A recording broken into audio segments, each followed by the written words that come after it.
Well, I mean, Ethiopia is in the process of political transition, which is quite delicate more than anything else. And if handled carefully, and the political leaders of all sides make a very good choice based on self-interest and come to terms with each other in a form of elite bargain, I think the country has a good hope moving forward.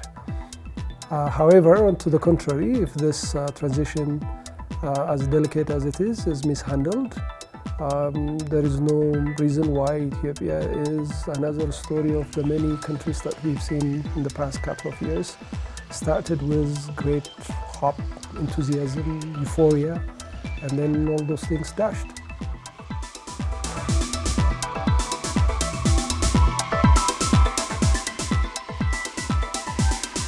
I think it's the result is mixed. You have a mixed feelings. In one side, the backdrop of this is that there has been an authoritarian state, which is called electoral authoritarian state, where the ruling party took control of every aspect of life, political or otherwise. There has been a process of hegemony, an aspiration of hegemony by the ruling party for a long time, and that has created frustration among people, and many people felt suffocated because the ruling party did not want any group other than itself to have any influence on life in Ethiopia. This has created constrained space to the extent that the parliament, the federal parliament, and many of the regional parliaments are 100% controlled by the ruling party and its affiliates. So there has been protest, popular protests scattered many places for the last 3-4 years, and that forced the ruling party to sit down and change its way.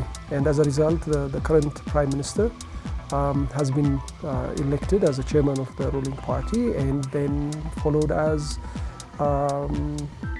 he's installed as a prime minister of the country. And since then, he has taken very crucial measures trying to create a competitive political space for a competitive electoral battle.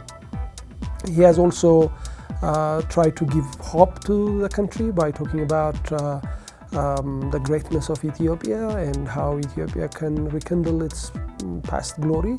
I think that resonated to many of his electorates. But at the same time, the political opening up and the weakening of the state power in the process has laid for conflict all around. That now you see the kind of violence that has been there, which has been very state to society, has transformed itself to a conflict among communities and among groups, and the casualty is increasing. People are dying by the day.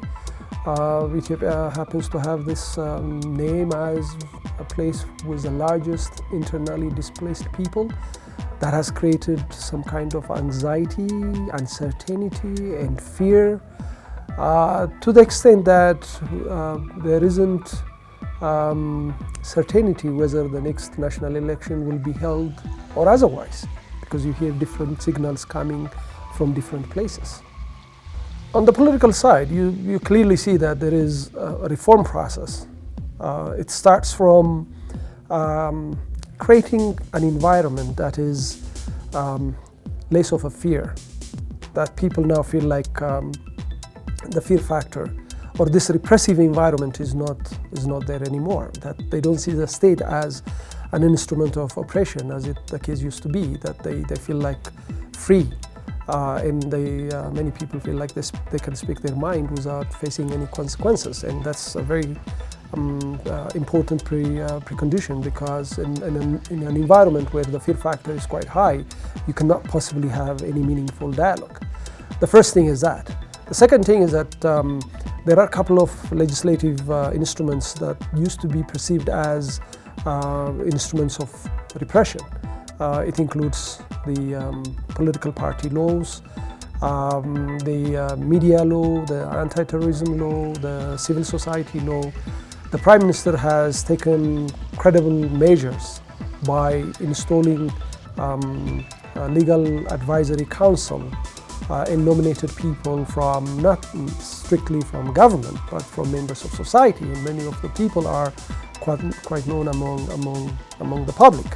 And this council has created working groups that can sit together and review all the provisions in these laws that hindered a competitive political environment, and it's going quite well because the civil society law has already passed Parliament, and some of the other laws are coming up. We've also taken measures trying to distance law enforcement agencies and security agencies, state agencies, from being partisan in the political contention. He has undertaken defense reform, intelligence reform, police reform. He has also installed independent or individuals considered to be independently minded to lead some of these crucial state institutions, such as the Chief Justice, the National Electoral Board, and other agencies. So in the political front, you see these reforms taking place. I'm afraid you don't see that much in the economic front because I think that people equate privatization to liberalization, and I don't think that's quite right. What I see is that the government is trying to rebalance what has been going on wrong in managing the macroeconomy. The export is down, inflation is going up, external debt exposure is going high, unemployment is increasing, and the foreign currency crunch is worsening by the day, and therefore the government took measure to rebalance this. I don't see rebalancing the macroeconomic situation is a reform agenda. Depends from where you see it. I mean, if you look at it from the administration side, tactically it may be good, it may even look good to have this lack of clarity, because ambiguity helps you not to have all your enemies come at you all at the same time. But in the long term, it can be damaging because it led people to get frustrated and hopeless. That the people give up hope because when they don't know the direction that you're heading to, it's very difficult for them either to support you or criticize you. That the confusion reigns, and as a result, frustration mounts and hopelessness comes in.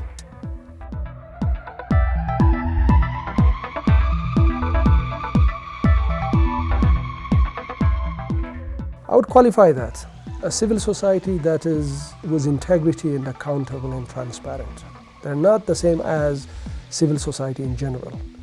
But provided that many members of the civil society are transparent and accountable, civil society is one pillar in checking the power of the state. Because it's all about installing a state to run the business of the affairs of a nation and ensure that it runs by the book, that it stays true to its constitutional mandate and it does not violate it, that the monopoly of violence, legitimate violence that it is given is not abused, that whatever resources the state is allocating, it is made to the purposes that it is made for. So in the process of this, civil society is one pillar of checking state power, ensuring the interests of their constituency. Because in an environment where the state is everything, the result is what we've seen in Ethiopia. In the absence of very vibrant media, strong private sector, and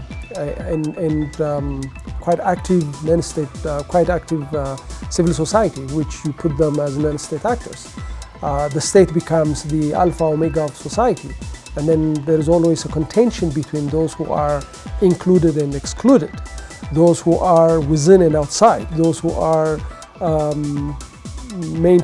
those who feel like they are victims of exclusion. And in that situation, Ethiopia is a very good test case that the end result will be public uprising, popular uprising, and a government that is not accountable to anybody will end up being toppled up by popular vote. I mean, just go to Sudan and see what can happen. So civil society plays a very crucial role in checking that and ensuring that their constituencies' interests and rights are respected.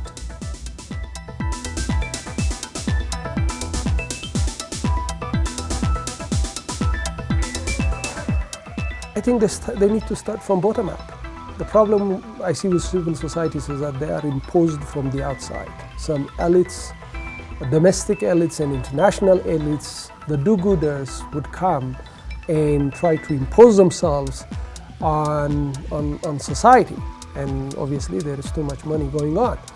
And then there is a crisis of accountability and legitimacy by the leaders, because if it does not come bottom up, where individuals, citizens actually get together and have an issue and want to promote that issue or defend their rights or promote their interests, I don't think it will go anywhere, frankly. You want to have a candid and frank conversation?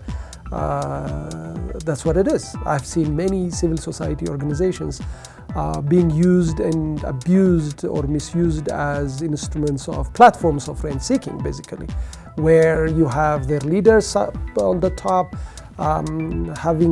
receiving funds from the external sources in the name of the communities that they represent, but they are not accountable to their communities. They are only accountable to whoever is funding them.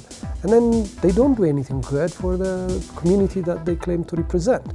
So it has to come from the bottom. It has to be need-based, demand-based, not because there are out there do-gooders who want to do good for society and here is the only way to do that. I understand your organization has a world view. It's promoting that view across the world, and I have no issues with that. Broadly, you want to see the idea of open society based on individual liberties and individual rights is respected. You'd like to challenge the power of authoritarian states all over the world, and I would have no problem with that.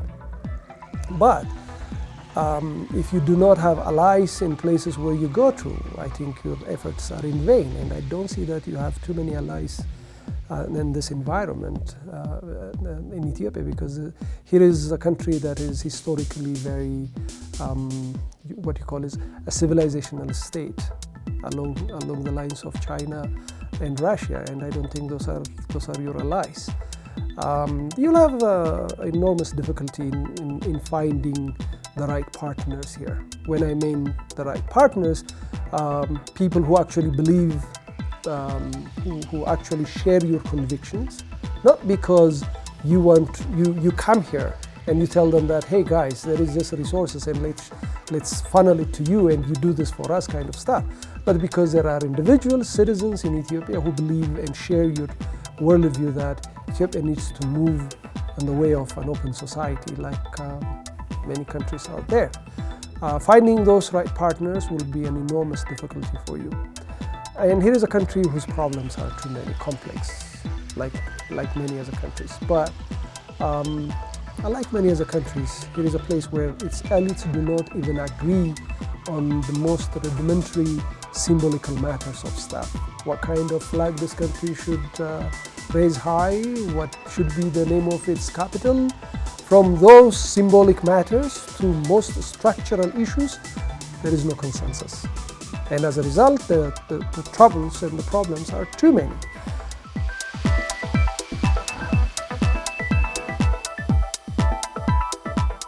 Where could your intervention be most effective? I think that's where the challenge is. You need to be very surgical about your intervention because you cannot address every problem this place has.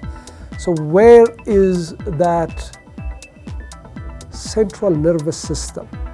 If you address something it can revibrate and touch upon many other sectors. I think looking for that place, the nervous system, and dealing with that will be your biggest challenge. I think you would do a great service to people around here if you were to contribute in the process of bringing political settlement. There has never been a political settlement in Ethiopia. It has always been a winners take it all kind of place. There are always victors who impose their worldviews on those who lose. And those who lose would wait for their time and turn the table around and do the same thing. There has never been this elite bargain to reach into a political consensus or a political settlement and then move forward. When I say political settlement, it's not about ideology or policy matters. I'm talking about political settlement on the very fundamental thing about the Ethiopian state. Who is Ethiopian? Who is not Ethiopian? What counts to be Ethiopian? What sort of state Ethiopia needs? You run a state if you have, first you need to agree on the system that you need to follow, and from the system comes out the rules and laws, and then you need to have institutions that enforce those rules and laws. There hasn't been an agreement or a settlement on these issues. In order to get this to reach into the settlements, there needs to be elite bargain from almost everywhere. Helping this process can be considered that nervous system that will revibrate elsewhere.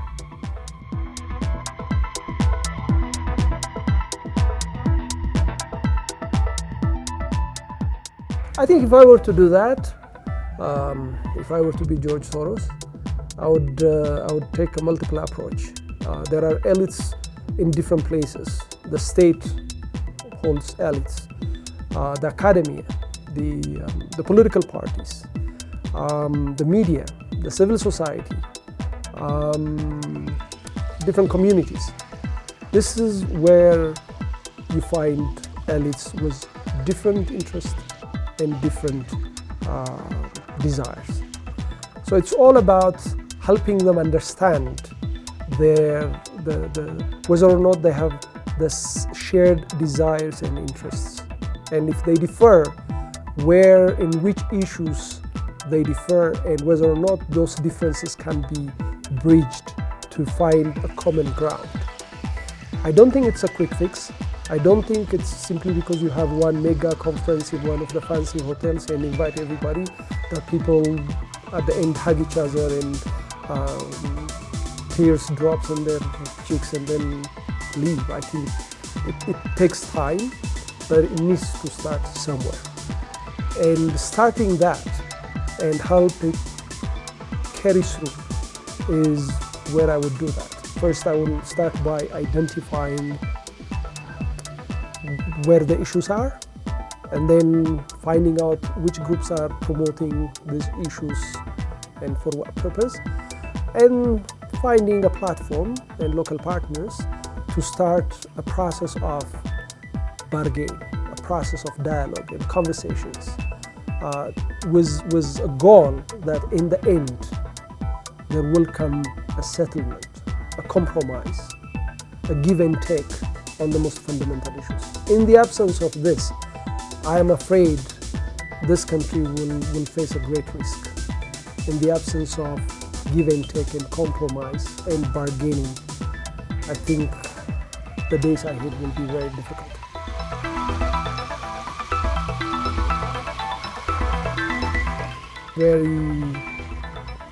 Very terrifying to contemplate. Well, if you push me, I think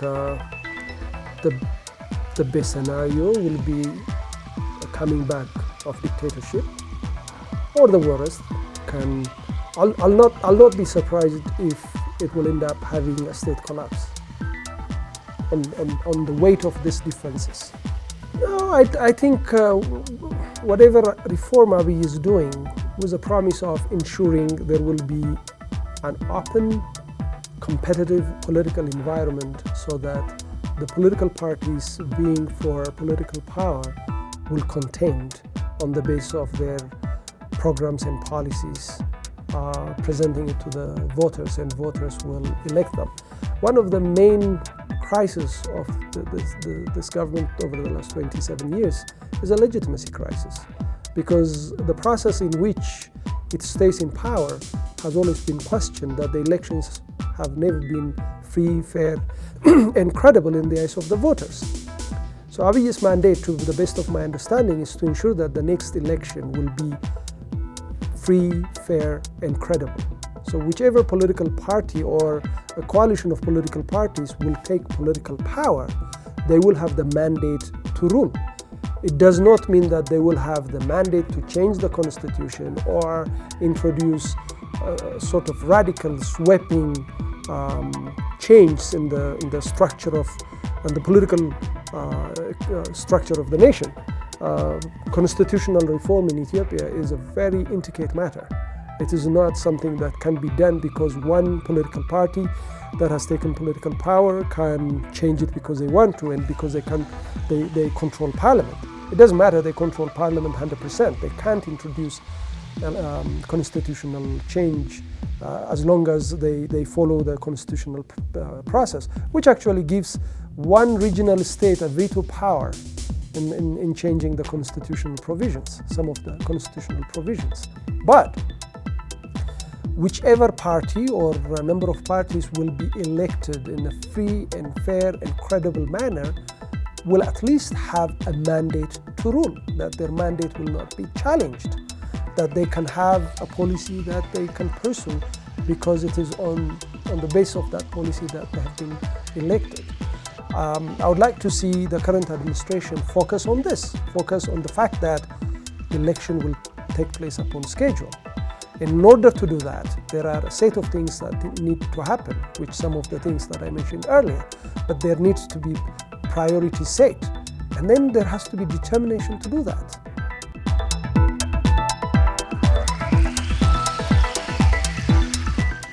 I think next year will be make or break moment for Ethiopia. Not having the election is not an option. Having the election will not be an easy thing. But provided that Ethiopians will put their acts together and ensure that there will be a credible election, and the process and the transition to hand power over to the legitimately elected government will help Ethiopia move forward. Failure to do that will lead Ethiopia to have a state that is confronted, and then the consequences will be that leading mobs fighting one another and killings and destruction. Yeah, I mean, civil society, the members of the civil society have a greater, not only role, but responsibility to ensure that the Ethiopian state is not unraveling.